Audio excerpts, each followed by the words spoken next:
Hello. I I'll get back to him. I took the wheels off this car and let's see, one by one, I sanded them down, masked them up, and painted them one by one, and then put it on the car. And then, anyways, these are 15-inch. They were black. I painted them silver. The back tires are scuffed off a little bit on the inside, but the front ones are like new. But that'll get me. The other wheels I had on, one rim was bent. It kind of hopped a little bit, got a little annoying, so I took them off and cleaned these up. Now these were pretty pitted and chipped and stuff, and I sanded them kind of quickly. Wherever it was real bad, I used 60 grit, and I actually sanded them down with 100 grit. And this wheel paint says right on the can 600, but I sanded them down with 100. It's liable to sink in and be a little scratchy, but I'm not too concerned. But anyway, they look half decent on there. And my alignment, one tie rod end was out just a smidgen at the alignment shop on Friday, and he adjusted it.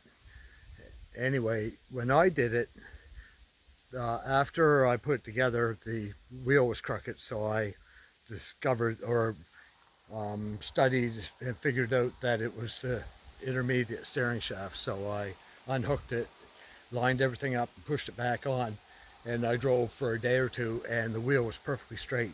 Well, now that I got it back from the shop, the wheel was off a little bit, and if you turn the wheel straight within a telephone pole length, you're going off the road. So I was going to turn both tie rod ends just a little bit, but the professionals charge $90 set rate to do your alignment, and he passed it back to me. So, and the wheel is not straight, so I'm going to go down and have him fix it.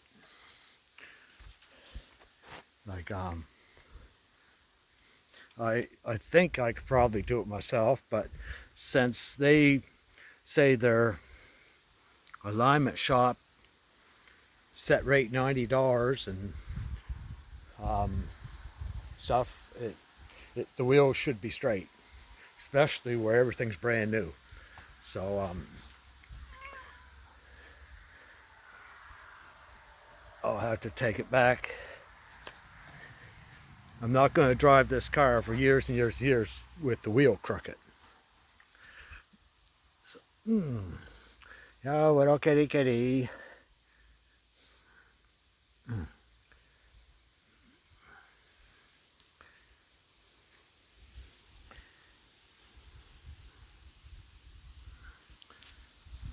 Yeah, he did not help me sand.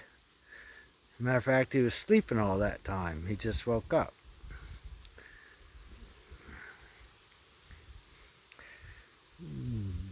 Yeah, it took me, most of the day. By the time I was probably 10, it's 4, 1, 2. Yeah, it probably took me a little over an hour a piece anyway, hour and a half a piece by the time I had them all sanded, blown off, and masked up and painted on the car. But, yeah, he's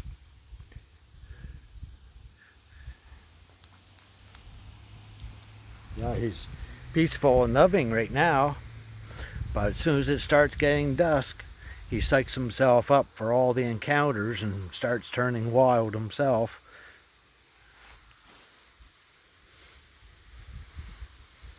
He does. It's all right if he wants to hide in the house. It's okay with me. He doesn't have to guard the property and all their surroundings.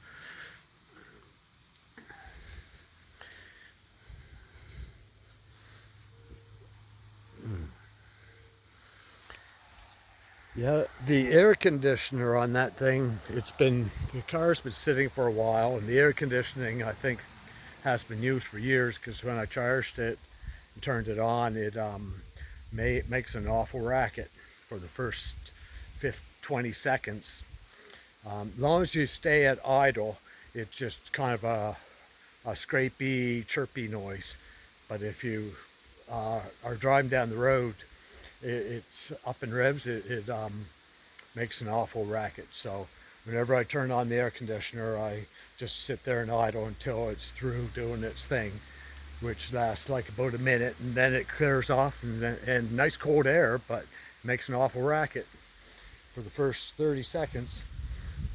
Like it sounds like it's going to literally blow all to pieces.